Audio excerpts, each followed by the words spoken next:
Hello, everyone. Jackie Edwards here. Welcome to the Women Power Wealth Show. I am super excited today. We've got Gemma Went here with us. I've been waiting to chat with her for ages, and I've actually kind of seen her on the online space for years and years and years now in different groups and different places that I've been. So I'm super excited to talk to her. So Gemma, I will turn it over to you and let you introduce yourself. Thank you so much for having me. I'm delighted to talk about this. So for you guys that don't know me, I am an online business mentor and growth coach, helping women to grow and scale a profitable, sustainable online business. Excellent. I love the word sustainable as well. Yeah, me too. Because a lot of times, we're all about let's grow these businesses, let's get all these big numbers straight away, and we don't have that plan for what's going to kind of happen and how we're going to keep it going. Is that something that you kind of see out in the world there? All the time. And do you know what? One of the things I see a lot of is women will have that target, the big, I want to get here, whatever here is for them. And then they get there and like you just said, they don't have the plan to then keep that going, but also they then will sabotage and fall back down again. So for me, having that sustainable plan quite often catches them when they're doing that kind of fallback and the sabotage and helps to keep them moving forward. Yes. Oh, that sabotage is a good one. Let's chat about that a little bit. So just expand a little bit more about where you see that, what you see happening, and how people kind of get over that bit of sabotage. Yeah, the sabotage, you know what? It all comes from our old stories and our core beliefs and the things that we've taken on from other people. Sometimes they're not even our stories, around money and worth. And I've navigated this myself. So I'm someone that's kind of been on that journey, still on that journey. And what I see is it's like, we learn from an early age what we are able to have because others have told us that and what we're able to achieve. And then as we're then moving up this revenue ladder with our businesses and we're earning more, those core beliefs and those stories start to come up. And then that makes us, and it's very unconscious, and then that makes us sabotage because we believe the stories. So the stories could be, well, that's enough. You don't need any more, or you don't deserve that, or whatever else is kind of coming up. And then the sabotage will kick in to stop us from doing any more or to kind of knock us down. And the sabotage plays out in so many different ways. Like you see people procrastinating. You see people, I see this a lot, people tearing stuff down. So they'll get to a point and they're making money and they've got a really good service or product and it's validated and it's profitable. And then they'll be like, no, I'm just going to stop that. I'm going to start this new thing over here. And so the cycle goes again. So there's a lot of that that's going on. And actually, I see this more in women than men. I've worked with both women and men. And I see this a lot more with women. Interesting. And how do you kind of help them break that cycle then, or how do you see them breaking that? Yeah, it's really about awareness of it because as I said, most of it is subconscious. So we're not even aware we're doing it. So the sabotage stuff we just think is what we do. And this is it. And we believe that closing down that amazing revenue stream is the right thing to do. So it's actually making people aware that no, this is actually a sabotaging behavior that isn't in your best interest. And let's look at why. And then when we can start to break down the reason why, the behind it, what they may have been told by a parent or a school teacher or a family member or a friend or something they've picked up from something else, then we can start to break down those core beliefs. Now, once you break those down so they don't become relevant anymore, then we can start to remove that sabotage and kind of move forwards.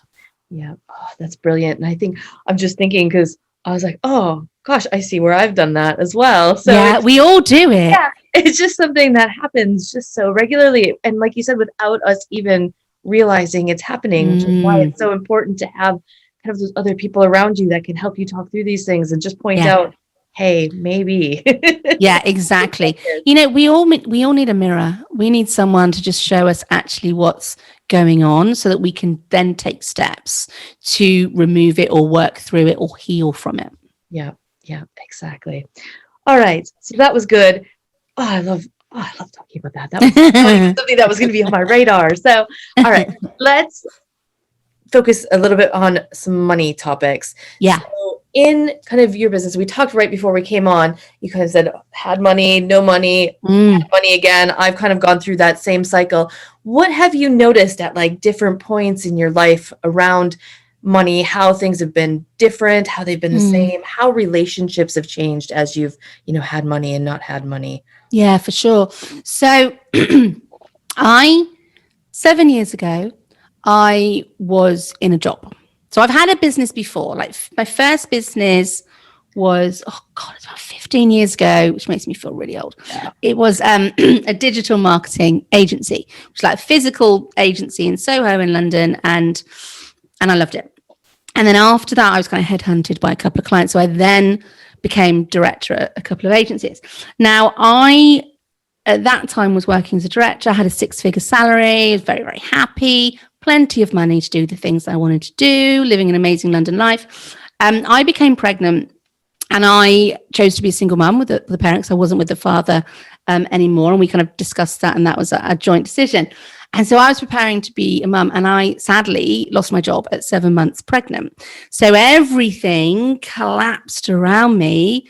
I had no other form of income, no savings, because I hadn't been clever with my money that I had got.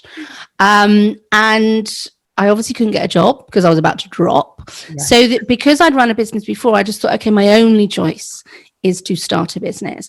So I set up a business, which is this business, Gemma Went Limited, which started life as a digital marketing consultant. I obviously couldn't work straight away, so I just was busy setting it up. And I couldn't afford my mortgage at that point. So I had to move into a friend's guest room, which she was amazing, and said I could stay there until we were back on our feet. And so I was living there when I had my son, and then took on my first client when Jack was about 3 or 4 months, and started really growing this business. Then the thing that I noticed the most was how much of my worth I placed on what I was earning. Yes. Because it felt like everything I felt about myself crumbled when I'd lost that job. Mm-hmm. And, the shame around it of having to move into a friend's guest room. And we were there, I moved out of there when Jack was 9 months. So we were there for a period of time. And the shame I felt around that was incredible. And that really made me realize how much worth I had placed on, my status, my career, my earnings, and all of those kind of things. So that was a big wake up call for me. Because I didn't like that. I was like, well, hang on a minute. I know I'm more than that. Why am I thinking that? Then with this business, I was like a freaking mama bear. I was like, I'm putting a roof over my kid's head. We are getting the money in we need, and I'm going to do it all. Yeah. And so I just became this kind of lioness that was just so hell-bent on building this business that I did really well. We got up to sort of 6 figures, which I always think these kind of numbers are arbitrary. They don't really mean anything, but we got it to a decent kind of revenue where I could pay myself a decent salary within sort of 1.5, 2 years. With me I was literally baby on boob, laptop on my lap, just working like this for quite a long time. Yeah. But it felt great, actually. And the thing that I realized after that was, because I was in control of what I earned, what I brought in, how much I worked, how it all kind of played out, it actually felt like losing my job was the right thing. I don't think I would have been able to go back to work, to be honest. Mm-hmm. And it just felt good to have that control, to be able to kind of build what we needed. Yeah. And it felt really good to start to build that. Yeah. And it's having, like you said, you can make the decision on how it's going to go, how much you're going to work, how much you're going to earn. It all really is your decision on exactly what you want to do. Whereas it can be in a corporate job, but it can feel a lot more constraining, and there's a lot more hoops to jump through and say, wow, I want to work less hours, or I want to make more money. And Yeah, for sure. For sure. I love the freedom of having my own business. Me too. So as your business has grown and you moved out of your friend's house, how did kind of things change for you?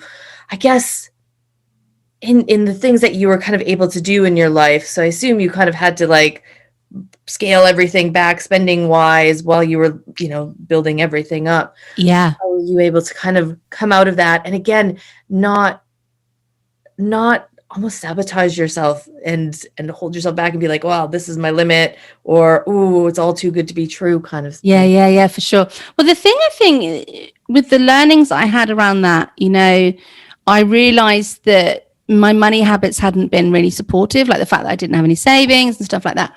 So as I was earning more, I was getting smarter with my money and not wasting my money.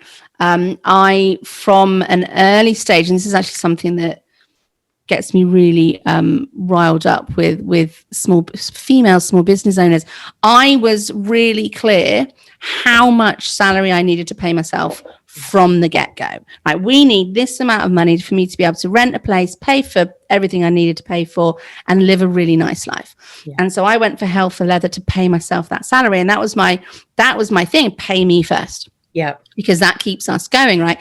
And I see the opposite in women. They use the money in their business and they don't pay themselves a salary first. And that's so important, to be paying yourself for the work that you're doing. So that was a real focus for me.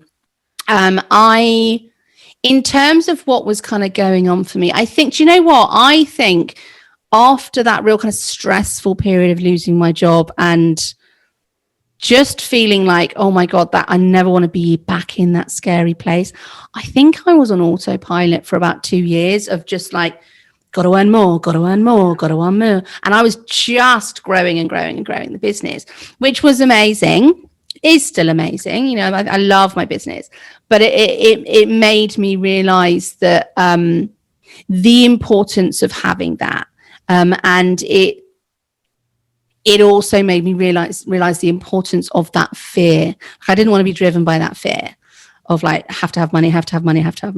So I've kind of done a lot of work through that. The other thing for me though, and this is, and this might fast forward a little bit from that time, in terms of my own sabotage and my own kind of thoughts around earning more, is that I found my story was I could get to a revenue stage in the business and a salary stage for me. And it's almost like I've got a thought that says, that's enough. That's it. Don't need any more than that. Yep. Plus, I have this belief that me creating more than that and really kind of creating this high revenue business means working harder and I will burn out. And so those two little beliefs are the things that show up as my sabotage and my resistance. Yes. Oh, I totally understand those ones. And I think they're pretty common in a lot of people. Yeah. So is it just kind of then working on your mindset and Yeah, for sure. And you know what, for me, the important thing more than anything is understanding the triggers and the flags of those. Because I've been working on this really for the last sort of 2 years.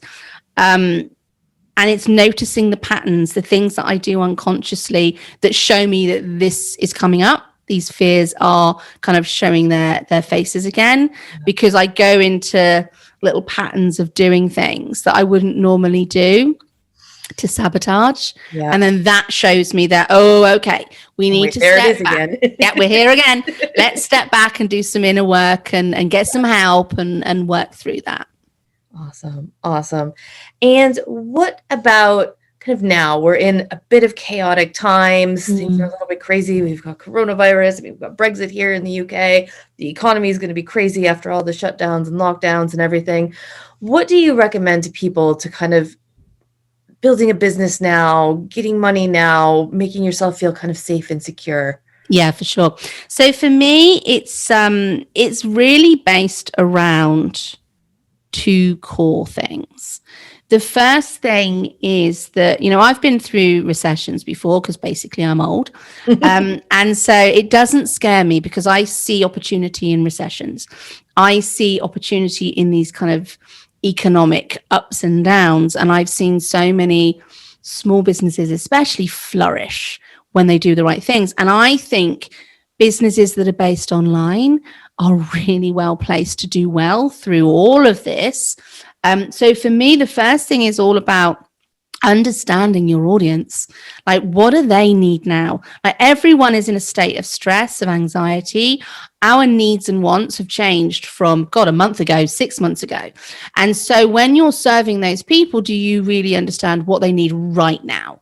Like, what do they need from you to give them hope, security, like whatever those kind of most important needs are for them, and then give them that.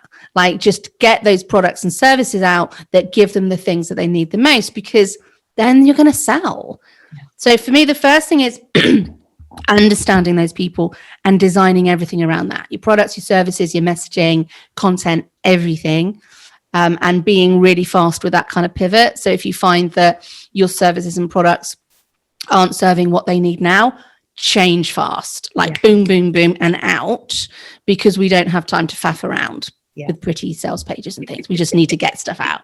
Get it out in a Google Doc if you have to. Just get the thing out. The second thing for me is about building recurring revenue. This is something from my early days of just me and Jack and the business. When I worked out the salary that I wanted, I could not cope with that feast and famine, not knowing what's coming in.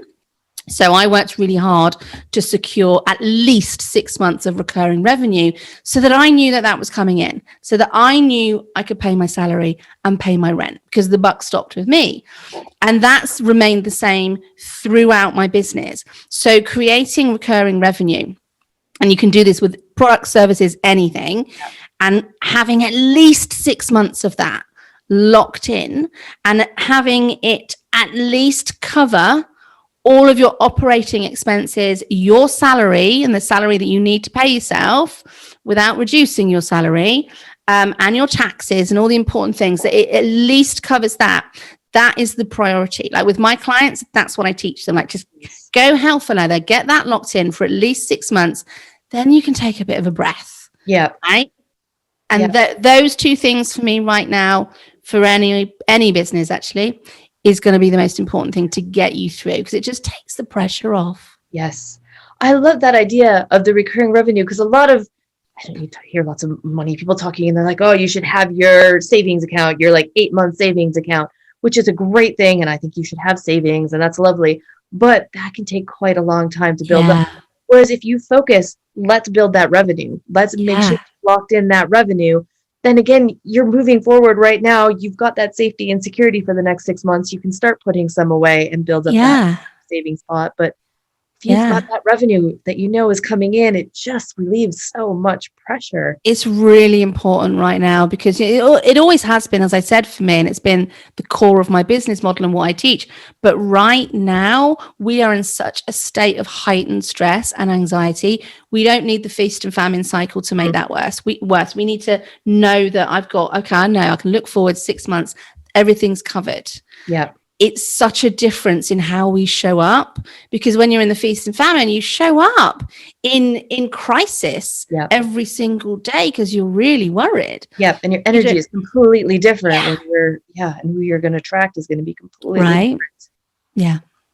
Oh, awesome. Oh, that's such a different way of looking at it from most people, saying in order to have that safety and security, you've got to have that savings account, where really, as long as you've got that revenue locked in, know that money is coming, where you've got that safety built in. Yeah. And also, one of the things you can also build in with that. So when I talk about operating expenses and that being your kind of minimum target for it, I also advise people to build in a profit or a buffer pot. So, when I'm teaching having the different kind of pots with business, you've got your cash flow for your business, which should never be at zero. Like, change the zero to a different number so that you never go beneath that, and you've always got some cash flow.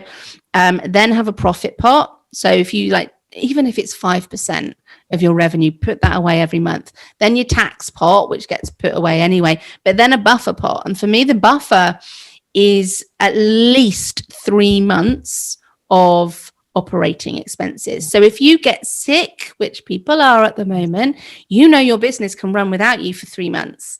That also takes the pressure off.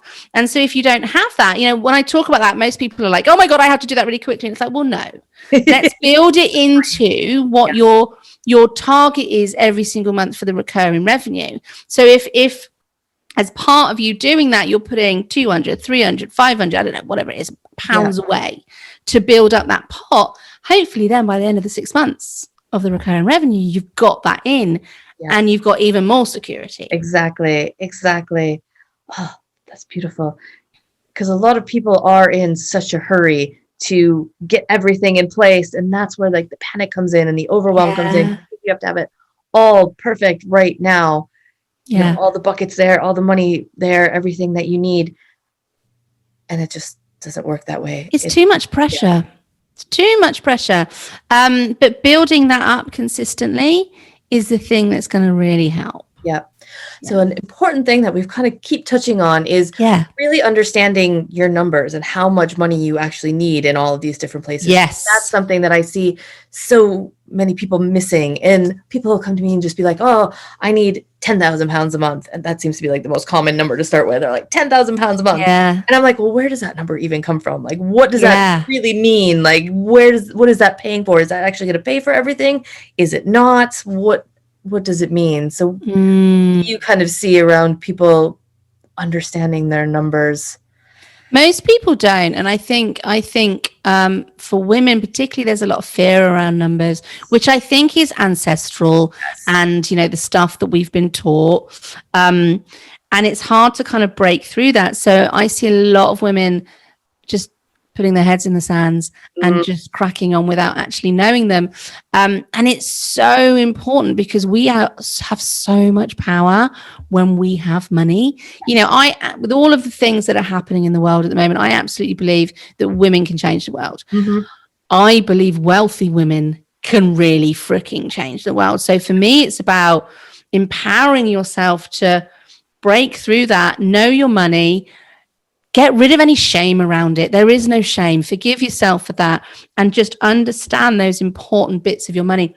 Know exactly what that number for me every month is, my operating expenses, all of the subscriptions, my coach, all of the stuff that I have to pay for, my team costs, my salary, my profit pot. So I put a percentage away into a profit pot, any extra that I want to put anywhere else, taxes, that makes my minimum number. So that is the minimum. And that's what I have to bring in every single month. And it's surprising what that number is. At the beginning of all of this, when I didn't quite know what was going to happen, I did a massive cutback. I was like, right, let's bring back the spending. And I got my OPEX, and it still included an amount for profit. Didn't cut my salary, didn't do all of the things that I could do, but I was like, no, everything is staying the same. And I got it down to an amount that was amazing. And it was like, wow, I can run my business lean. And I made so much profit in those months. So that all went straight into, so I have a lovely buffer and a profit pot because I pulled it back. But once you understand that number, and then you understand anything else above that you bring in as profit, it kind of gives you that kick up the ass to be like, oh, actually, I could create quite a lot of money and wealth here that I could use for something else. And that's also an important thing for me. We bought our dream house 2 years ago now, and it's beautiful, and we bought some land with it, and I want to build a retreat space on it and do all sorts of things. The only reason I was able to do that is because I built up profit in my business. So I was able to take, it was about 75, 80 grand out of my business to put down on our home. And I wouldn't have been able to do that had I not been building up that profit and taking it out as wealth and investing it in myself. That's what we can do. And we need to be doing more of that. Yes. It's amazing the things that we can do with this money if we let ourselves have this extra bit and have that savings and have extra. Yeah. And that all adds up building what we really want from our lives, because everybody talks about we want freedom and flexibility and all of that stuff. Right. What does that really mean? Yeah. And I'm quite similar. So we've built a house on a big piece of land, and we're starting Love a farm because that's what my dream life is. And again, it's not the norm. It's not what everybody wants to do, but it's all about kind of setting your goals, figuring out what that future looks like. Where are you starting at now, and how can we build it so we can make it happen? Because and by understanding our numbers, that all of a sudden becomes possible, because you can see it. You see it in the numbers. You work out, how long is it going to take me to get to there? Wow. Yeah. Okay, well, if I sell more here, I cut that time down. And you can just see how it all pans out. And when we're able to understand that, we have so much power. Yeah. Instead of just hoping someday we'll get there, it's too far away, that's too big. You actually write down those numbers and plot it out. You can see, all right, well, that'll be 3 years or 5 years, or it'll be 2 years. So it's just so powerful. And so I used to be an accountant, and I always said, it's that same thing we talked about, like women in numbers. Like I always said, I'm not good with numbers. Even though I'm an accountant, I'm not a numbers accountant. Oh, me too. And I was like, and now I think about it, I'm like, what the hell was I talking about? Like, I can do numbers. Everything is basically easy addition and subtraction. And I've got a calculator, I've got a spreadsheet. I can do it all. Like maybe I wasn't good at like geometry back in school, but honestly, I don't actually use that. Yeah. So basic numbers and adding and subtracting, anybody can do it. And it's so important, and it's not scary. It's empowering to know what's really there and what you need to do to move forward. Yeah. For sure. Yeah. More people just spend a little bit of time there. And it is just so much history, I think, like you said, for kind of like ancestral history, where women for so long have just been told, that's not your place, you're not good with numbers, this isn't what you're supposed to be doing. You know, if you think about, it was not that long ago that women left all of the money stuff to the men. Exactly. Well, they weren't even allowed to have money. It wasn't yours. It was either your father's or your husband's. That wasn't that long ago. We're still getting over that. Yeah. Yeah. So it's okay. It's okay to have money. It's okay to take care of our money. And it can be really fun as well, because as you see those numbers growing, and as you see the control that you have over them, because everything is in your power, it's just amazing. Yeah, for sure. Awesome. Wow, where are we at? Anything else you want to talk about? This has been super fun. Do you know what? I think for me, it's just those points that I really want to hit home with your listeners, is knowing those numbers and building that security by having that recurring revenue in your business. Yeah. Like for me, that changes everything. Yeah. And just being able to come from that place that you already have that safety and security. You're just building for the future because you know everything's covered. Yeah. Awesome. All right. Excellent. Well, thank you so much for being here. We are going to have all of your contact details in the show notes. So if anybody wants to reach out, just check the show notes. And yeah, thank you so much. Thank you so much for having me. I've loved it. Awesome.